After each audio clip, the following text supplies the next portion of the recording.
Bonjour à toutes et à tous. Votre série L'Histoire de la CAN se poursuit avec l'épisode d'aujourd'hui consacré à la 6e édition et le retour de la compétition sur le sol éthiopien. Après la 5e édition de la Coupe d'Afrique des Nations en Tunisie, la Confédération africaine de football a décidé de ramener le tournoi en Éthiopie le 12 janvier 1968 après avoir accueilli la 3e édition en 1962. Lors des qualifications pour l'édition 68, le Sénégal et l'Algérie ont su décrocher leur billet pour la première fois de leur histoire.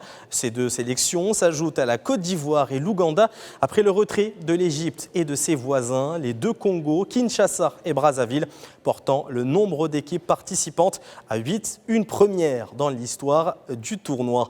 Qui dit plus d'équipes dit forcément plus de matchs avec l'apparition des demi-finales pour la première fois de l'histoire de la CAN. Les équipes étant réparties en deux groupes.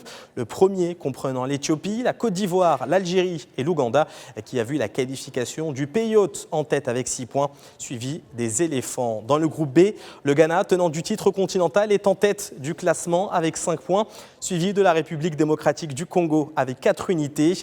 Le dernier carré a débuté par le premier match le 19 janvier au stade Haïlé Sélassie d'Addis Abeba, conclu sur une défaite des Hôtes 3-2 face à la République démocratique du Congo.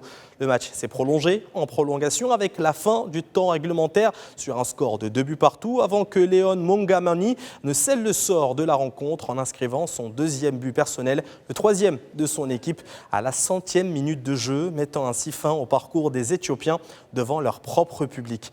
Le deuxième match n'a pas été moins passionnant et palpitant que le premier, puisqu'il a également dû être prolongé par des prolongations au stade Cicero d'Asmara avant que les Black Stars n'assurent leur qualification pour la 3e finale consécutive et une victoire 4-3 face à la Côte d'Ivoire.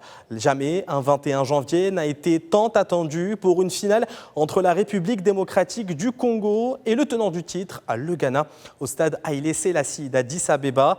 L'équipe ghanéenne espérait battre le record du tournoi de l'Égypte qui comptait 2 titres chacun, mais les Congolais en ont décidé autrement, remportant à la finale sur la plus petite des marges grâce à Kalala Mukundi, offrant ainsi à son pays son premier titre continental dans cette histoire. Une édition qui a enregistré un record de nombre de buts marqués avec 52 en 16 matchs disputés.